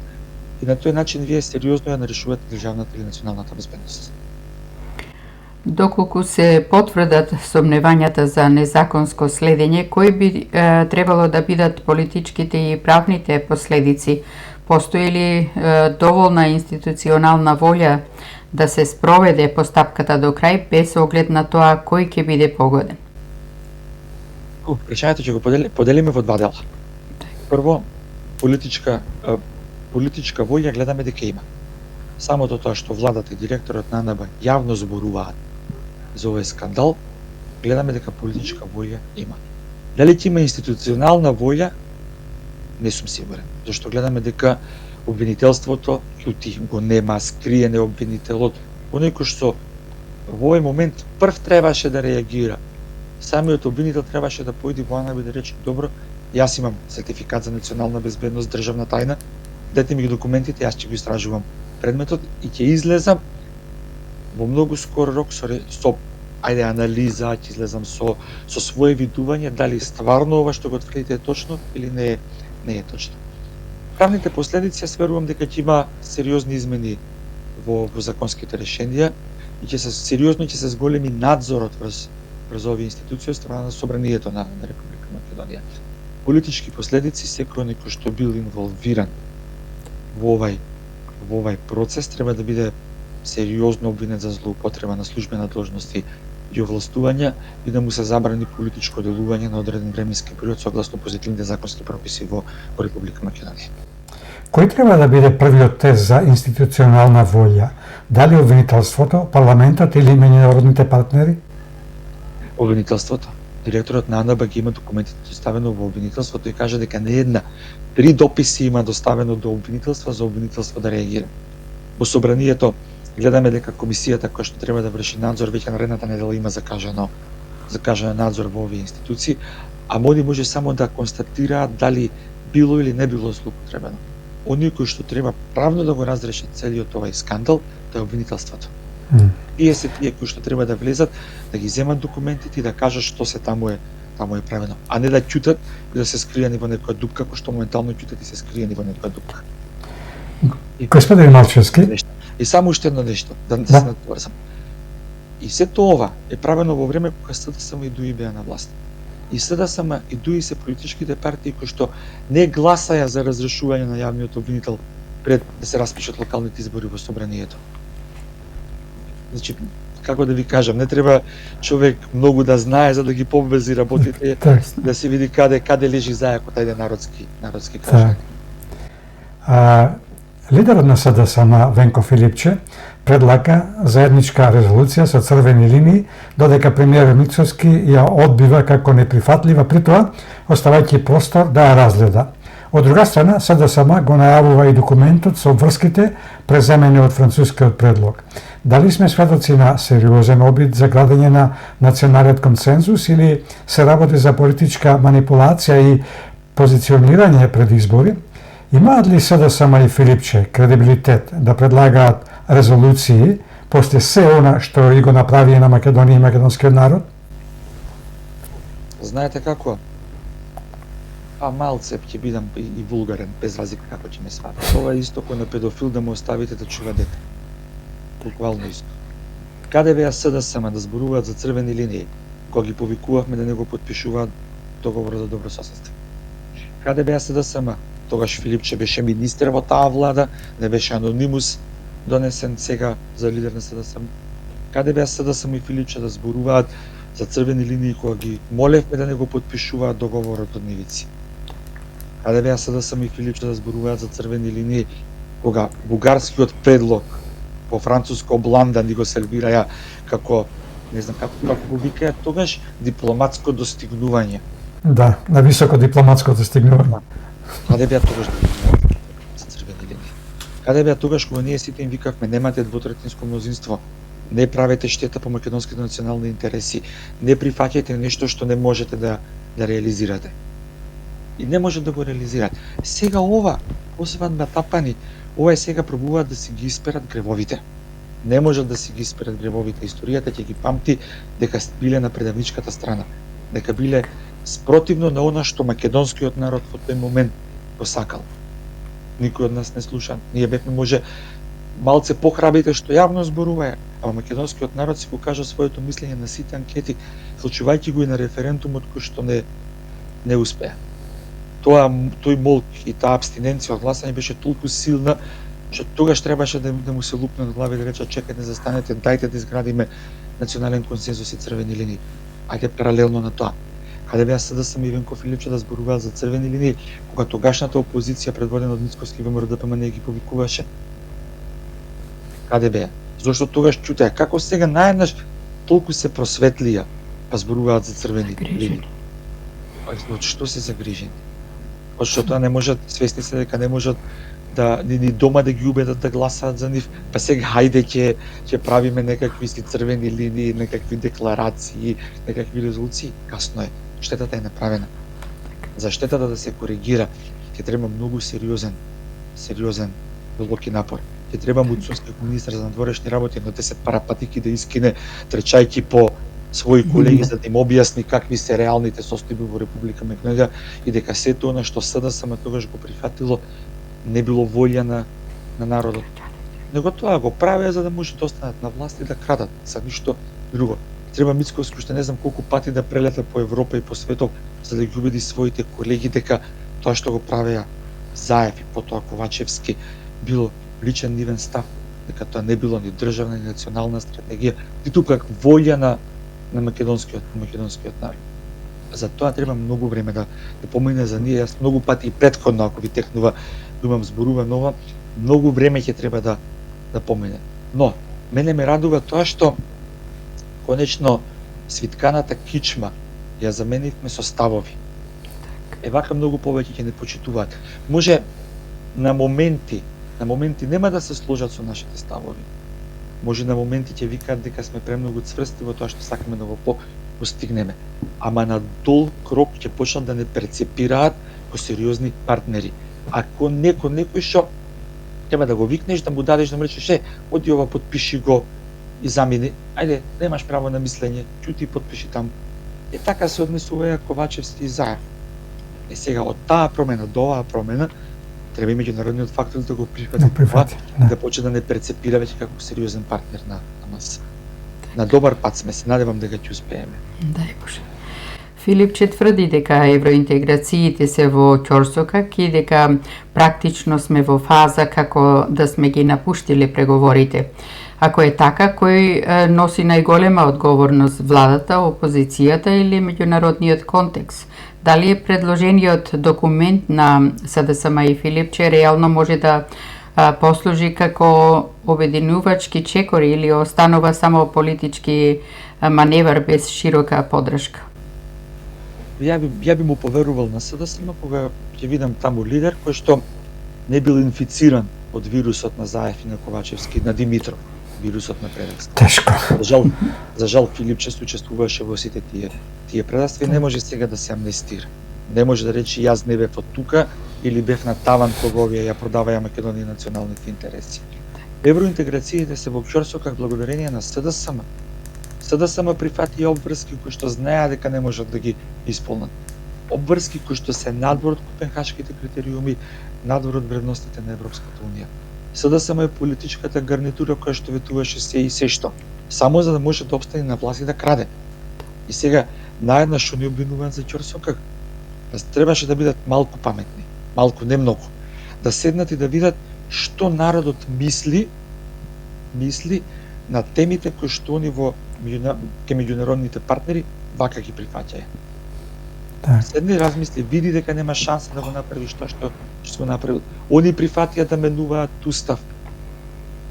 Они прифатија немаат двотретинско мнозинство во собрание. И пазете, пак се навраќаме назад на моментот. Ние не е проблем дали 3.500 бугари, ќе видиме на следниот попис, може и нема да се ни толку прифатиле, ќе ги ставиме во устав или не. Проблемот е на негаторската политика од пред Сан Стефанска Бугарија до денес, на негирање на постоење на македонски народ, на македонски јазик, на македонска држава. Тоа е проблемот што ние го имаме. На крајот на денот ние имаат тие луѓе проблемот. Дајте ми една пресуда од меѓународниот суд во Страсбург дека нечии права се овде ускратени, ама затоа ке нашиот источен сосед има 14. Таа, ако тогаш Филипче и СДСМ ова го поставеа на маса како прашање и проблем, да, може би или го спомнеа, не мора да го постават. Може би денес малку, не така малку би му поверувал дека имаат искрени намери. Вака ефтин популизам, гол популизам и ништо повеќе од едно страшно лицемерие од нивна страна. И ако например, му дал совет на Филипче, нека си се вози на јахта со Заев, нека најдат лидер на СДСМ, кој што од СДСМ ќе направи сериозна политичка партија, не ваков циркус и бажибозлук како што е сега, зашто тоа е во интерес на Република Македонија. Не може да имате држава без сериозна и силна опозиција, а во овој момент ја немаме. Во контекст на критиките од Тимче Муцунски дека не можете да слушнете едно пред камери, а друго за затворени врати, дали според вас СДСМ навистина испраќа двојни сигнали, посебно со идејата за прекин на преговорите при ново бугарско вето, додека паралелно нуди уставни измени, и колку ваквата стратегија влијае врз довербата на меѓународната заедница и внатрешната политичка стабилност, и дали е ова уште еден обид да се игра на две страни пред домашната публика да се зборува за црвени линии, а за затворени врати да се прифаќаат барања од Брисел и Софија? Видете, не ме изненадува, немам информации што е правено за затворени врати, но не ме изненадува нивниот ваков однос, зашто досега многу пати бевме навикнати на нивен ваков однос, бевме сведоци дека едно зборуваја тука, друго зборуваја во Софија, трето зборуваја во Брисел. И знаете, и тоа е тој момент во кој што они несвесно или свесно можеби правеа непоправлива штета по позициите на Република Македонија. И нивното такво делување нас не донесе во овој ќорсокак во кој што сме сега. И гледаме дека се приложува да се го прават истото. Едно ваму, друго таму, како има потреба, така се ги менуваат ставовите. Но тоа може моментално ќе му го покачи рейтингот за 0,1% повеќе не верувам. Но на долг рок они остануваат во онаа група, јас ги нарекувам политички циркузанти и мислам дека никош нема да излезат од таа група на политички циркузанти. И уште еднаш, ние не почнавме преговори со Европската унија. Немаме почнато преговори, тоа беше лага на СДСМ. 10 пати славија, еднаш не ги отворија преговорите. Почнаја нешто, не се случи билатералниот скрининг, тоа е условено со уставни промени, за ние да ги почнеме преговорите. Но, ако ние во овој момент го прифатиме она што ни е бланко на маса дадено, тоа ќе биде ужас без крај. Ужас без крај. Ние во ниеден момент немаме никакви политички гаранции дека на следниот чекор пак нема да добиеме вето. Па пак вето. Еве, например, дали некој од нив, и тогаш јас им го поставував тоа прашање и сега ќе им го поставам истото прашање. Бидејќи ќе станат, еве, хипотетички да влезат во устав. Ќе имаат право на еден празник во годината, државен празник, кој што ќе го слават како малцинство во Македонија. Што ќе се случи ако тој празник е денот на Сан Стефанска Бугарија? И ние нормално нема да го прифатиме тоа нешто како држава, еве ви причина за вето. Така? Така е. И зошто тогаш не размислуваја, не седнаја и не да видат кои се последиците од тоа што го прифаќаат? Еве ви во овој момент што ми текне една причина за вето. Утре ќе излезе некој, ќе рече јас сум вака и вака, ќе утепа некого на улица, ме судат затоа тоа што сум припадник на бугарското малцинство, ме местат. Еве ви втора причина за вето. Знаете колку причини за вето може да се случат? Која е гаранцијата дека ние нема на секој следен чекор да бидеме сопнувани во процесот? Зошто? Нема га. Самиот старт процесот го почнаа надвор од Копенхашките критериуми. Криво го засадија дрвото. Не можеме да очекуваме дека право ќе расте. Немаме гаранции дека право ќе расте. Да. Дали може ваквата тактика да се смета за обид за воспоставување национален баланс меѓу чувствителните внатрешни ставови и барањата на Европската унија? Не, мислам дека ова го користи како дневно политички маркетинг. Видете, они ајде да бидеме искрени. Они видеа што им се случи на парламентарните избори. Историски најслабиот резултат го има. И тоа беше казна заради сите предавства кои што претходно ги направија. Сега со вакви ситни политички маневри пробуваат тука нешто да профитираат. Ама не може да профитираат, зашто народот не е ни слеп, ни глув, ниту пак глуп. Јасно му е што се случува. Апсолутно јасно му е што се случува и мислам дека едноставно ќе си останат таму каде што се наевтини обиди за некој политички поен плюс. Ама неискреноста нивна оддалеку се гледа. Така. Како ќе ја прокоментирате последната изјава на Филипче во која вели дека со уставните измени и внесувањето на бугарите во преамбулата се прави јасна дистинкција меѓу двата народа, меѓу македонскиот народ и бугарскиот народ?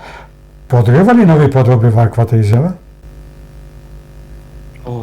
Што да ви кажам?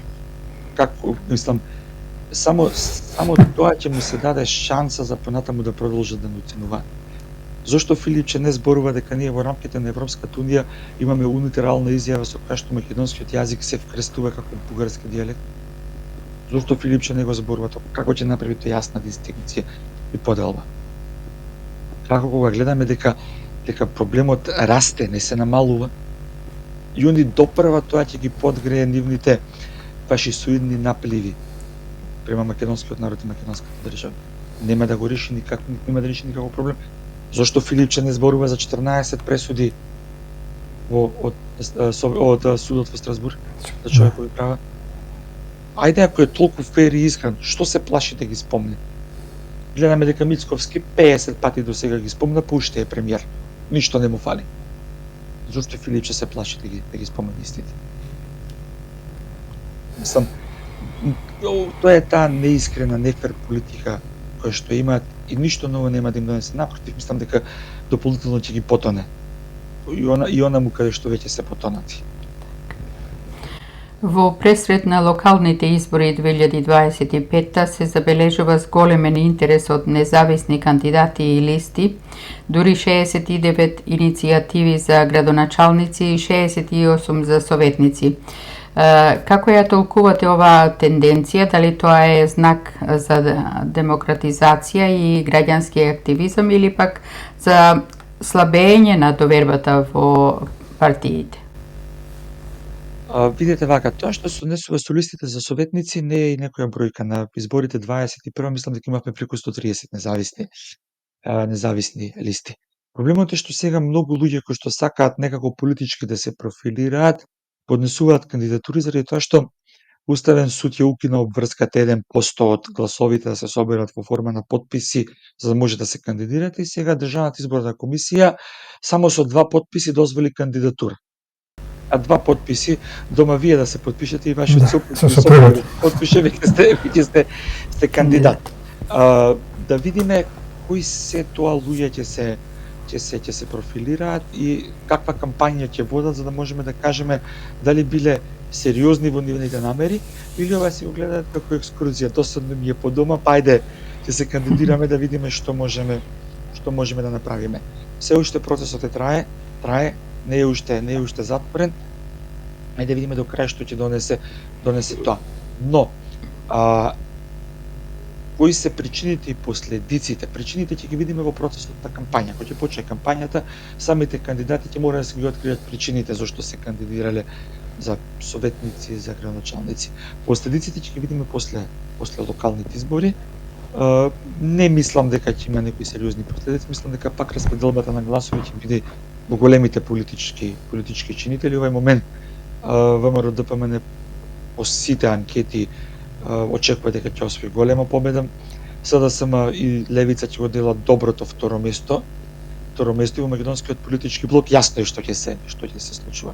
Во албанскиот политички блок треба да видиме каква ќе биде битката помеѓу Вреди и Дуи, зашто ова практично ќе биде прва политичка пресметка од позиција на опозиција на Дуи и од позиција на власт на Вреди. И ќе видиме што ќе донеси таа политичка битка. Во секој случај, ако ја анализираме 21 година, сите тие независни иницијативи во форма на советнички листи лошо поминаа на локалните избори. Мал број од нив освоија советници, мислам дека нешто Битола, Охрид, во Скопје имаше нешто, но тоа не беше доволно да ги заградат големите политички партии. За градоначалници е јасно што ќе се случува, за советници ќе биде прво интересно да видиме каква ќе биде распределбата на советнички листи, заради тоа што сето тоа многу ќе зависи од излезеноста. Знаете, локални избори не се атрактивни до толку. Народот веќе јасно му е што ќе се случува, кој е исходот од тие локални избори, па голем дел од оние кои што не се некако политички активни нема да излезат да гласаат и ќе биде интересно да се прати распределбата на советнички места, но со тоа потом нека помине првиот круг од избори, па можеме да ги коментираме резултатите и последиците од тие резултати. Имајќи го предвид се уште нерешениот статус на некои законски одредби за независните кандидати, како очекувате тоа да влијае врз легитимноста и динамиката на изборниот процес, особено во општини каде што надпреварот е тесен? Видете, не верувам дека ќе имаме проблем со легитимноста на изборите. Верувам дека Државната изборна комисија има капацитет да спроведе фер и демократски избори.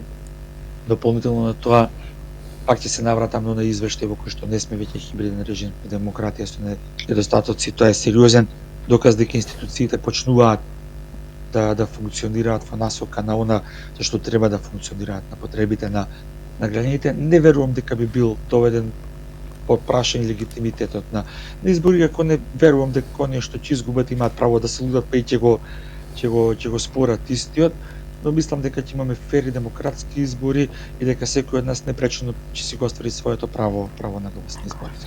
Господине Малчевски, како гледате на писмото кое Бугарија го испрати до Брисел и до сите земји членки на Унијата со обвинување дека македонската влада води политика на конфронтации и провокации, ставајќи акцент на иницијативата до Уставен суд за преиспитување на уставноста на протоколот со Бугарија? Ке има ли влијание ова писмо и какво? И дали Македонија треба исто така да испрати писмо со наши аргументи? Очекувате ли дека после локалните избори да има деблоката на разговорите со Софија како што најави Антонио Кошта? Видете, Бугарија не е прво писмо што го пратила, ама очигледно е дека они забораваат дека тие се проблемот во процесот, не сме ние. Значи, они се тие кои што блокираат и не блокираат, а не се дел од тоа зашто не блокираат, не се дел од копенхашките критериуми и вредности на Европската унија. Не мислам дека треба да се впуштаме во нивната игра, да се објаснуваме преку писма.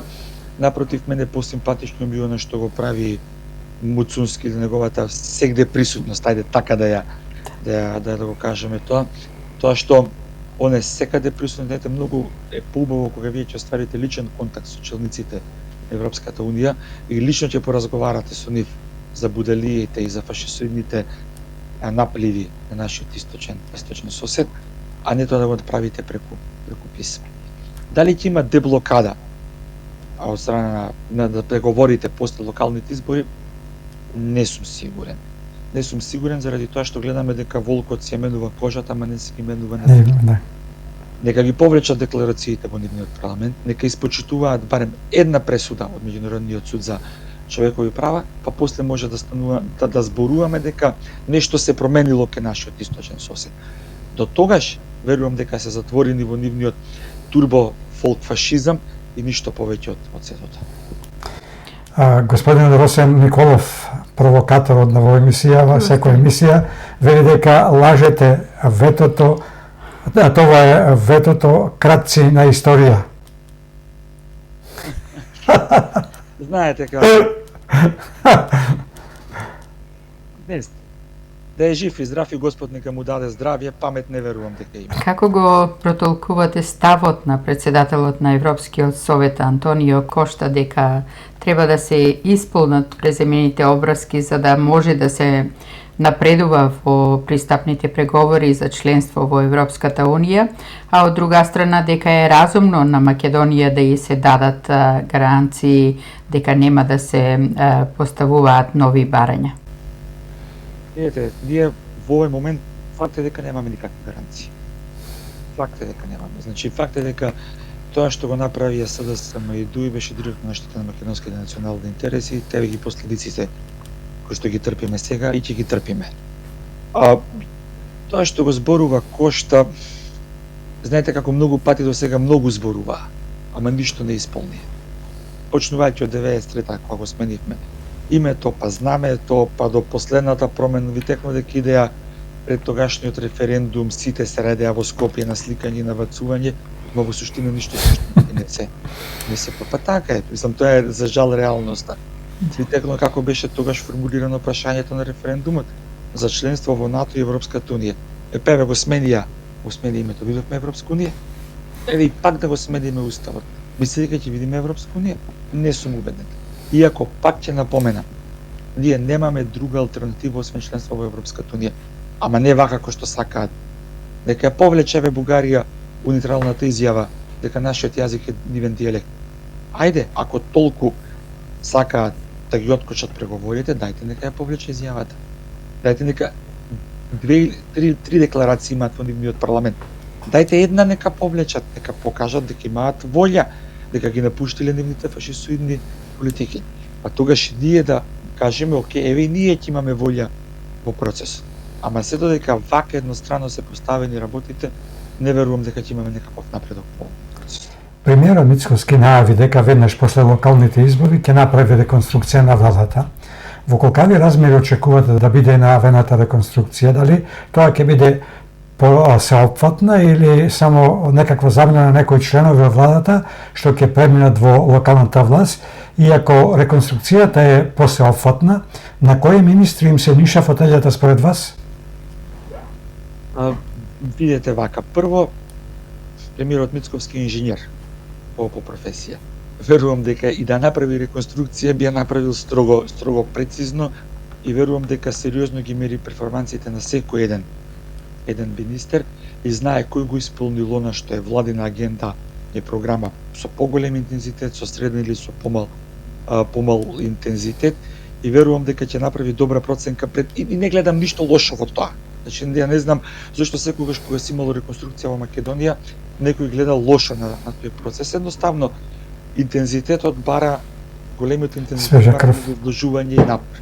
Многу се вложува, така е, вие многу се вложувате и многу напор давате, природно е дека во одреден временски период ќе се истрошите. И ја не гледам ништо во тоа да бидете заменет со некој со посвежа енергија кој што може понатаму да даде нешто дополнително во самиот процес. Не би шпекулирал кои министри би биле сменети, многу шпекулации има, не би шпекулирал пред себе да ќе следат локални избори, не би сакал да кажам моите анализи да направат некаква политичка штета за некој од министрите како прво, а второ не би шпекулирал зашто силно верувам дека премиерот знае што прави, па ќе кажам инженер, многу добро ги мери перформансите на сите оние кои што ги ангажира да бидат дел од неговиот тим, едноставно верувам во неговите одлуки. Подпредседателката на ЗНАМ, Весна Бендевска, пред 2 дена на националната телевизија обелодени дека Венко Филипче, лидерот на СДСМ, ја вратил понудата од ЗНАМ за македонско национално обединување, односно за единство и дефинирање на македонските национални црвени линии експресно, без да го отвори пликото за да види што стои во понудата. Ваквата понуда од ЗНАМ била испратена и до сите други политички чинители на 16 декември 2024 година, лично на рака. Господине Малчевски, како ја оценувате постапката на Венко Филипче, особено во контекст на иницијативата на СДСМ за заедничка резолуција со црвени линии? Видете, тоа е лицемерие кој што претходно го зборувавме. Сега Венко зборува за некакви си црвени линии, претходно го отфрлил тоа што ЗНАМ им го понудиле како платформа за национално обединување, мислам дека се викаше. И сега, ако вие сега зборувате за црвени линии, само пред 6-7 месеци сте го отфрлили листото без да го отворите, без да и прочитате што има во него. И сега, кој овде е збунет? Кој е луд, а кој е зборува истината? Мислам, не можете вие со ваква лицемерна политика да очекувате дека ќе успеете политички да профитирате. Мислам дека дополнително тоа на Филипче на СДСМ ќе им се скрши од глава на следните локални избори. Како гледате на повикот на градоначалникот на Тетово Билал Касами, кој на партиски собир ги повика македонските албанци во Брвеница да му дадат подршка на независниот кандидат кој е македонски албанец за да си ја врателе Брвеница назад, а не на кандидатот на ВМРО ДПМН Јовица Лиевски, иако Мицковски отворено најави дека за Тетово ќе дадат подршка за Билал Касами од Вреди, која е дел од владината коалиција. Има ли овде политички калкулации или Касами без потреба се фати на фолклорното оро на Дуи и предизвикува етнички тензии? Видете вака, прво без разлика што ќе каже Касами, Јовица ќе победи во Брвеница. Значи човекот толку многу направи за општината, кој што ниту еден претходно како началник ќе немаше направено. Она што јас многу пати досега сум го зборувал и многу пати и понатаму ќе продолжам да го зборувам. Вреди не смее да игра по нотите на турбофолк национализмот на Дуи. Тоа е политички лошо и за нив, политички лошо и за Република Македонија. Жал ми е што Билал Касами, се надевам дека тоа го направил несвесно, по некаков моментален притисок, но силно верувам дека тоа ќе го коригира, заради тоа што знаете како, не само тука, Мицковски кажа дека без разлика на исходот од изборите, преди ќе остане во владината коалиција, Дуи ќе остане во опозиција. Тоа е уште еден силен импулс кој што Мицковски го дава на коалициските односи и ова по мене е некоректно однесување од Билал Касами, сигурно имал разумен одговор пред нивниот коалиционен партнер во случајов премиерот Мицковски и верувам дека нема да се повтори истото, заради тоа што играњето по нотите на Дуи може само Вреди да го прати во историја и ништо друго. Точно така. Ви благодариме, господине Малчевски, што бевте дел од македонски корени. Ви посакуваме убав викенд во пресрет на 8 септември. Пети, само извини. Повели. Извинуваме од Билјана Антовска. И како Да. господин Малчес, без В, Малчевски ве молам Билјана, прилепчаница. Зошто нема одговорност за веле правниците додека браќата наши уставобранители се уште гнијат во затвор? Да, тоа е прашање прега што стигна. Да, сега стигна прашањето, само Да, што ево го на екранот, да. видов. Предходно нема да одговорам на провокациите на Да, има На некој. Николов. предходни исто како Росен. Не само од Никол. Истото би ми го препорачал, Господ им даде здравје, памет, очигледно касно е. Билјана, да се вратам на вашето прашање. Многу предходно зборувавме за правосудниот систем во Република Македонија, вклучувајќи го и обвинителството и судството. Да бидам до крај фер и искрен, председателката Силјановска им понуди амнестија. Луѓето не прифаќаат амнестија зашто силно веруваат дека се неправедно осудени. Во што силно верувам и јас. Бараат процесот да се повтори и низ тој процес да докажат дека се невини и дека стварно неправедно гнијат по затвори. Но за тоа да се случи мора да имаме реформа во судството и во обвинителството. Мораме да имаме во судството и во обвинителството реформа. Не можеме ние да очекуваме дека сега право ќе судат оние кои што претходно право седеа, криво судеа и ги ставеа луѓето крвнички во затвори. За жал, еден од нив и почина ради таа неправда, но ја верувам дека после локални избори ќе имаме реформа во обвинителството и во судството и еден нов, ајде да кажеме, состав на суди и обвинители со кредибилитет, а не со рейтинг во рамки на статистичка грешка од 2%, ќе го отворат тој предмет како и многу други предмети кои што беа неправедно судени пред се тој предмет. Би сакал јас да го отворат и луѓето да се добијат правдата. Зашто пак се не враќаме на прашањето. Не може вие во затвор да лежат луѓето кои што биле внатре заради патриотски пориви и ништо не правеле. Може имало некоја шлаканица, може да ги осудат за шлаканица 2 или бокс 2-3. Но вие да ги судите за тероризам, тие луѓе е малте недалеку од здрав памет, а на слобода да се оние луѓе кои што ја отворија вратата и дозволија да се случат сите тие настани. На слобода да се оние луѓе кои што со качулки влегоја внатре да прават тензии и да хушкаат народ. Не може тоа. А овие луѓе да ви се вас по притвори.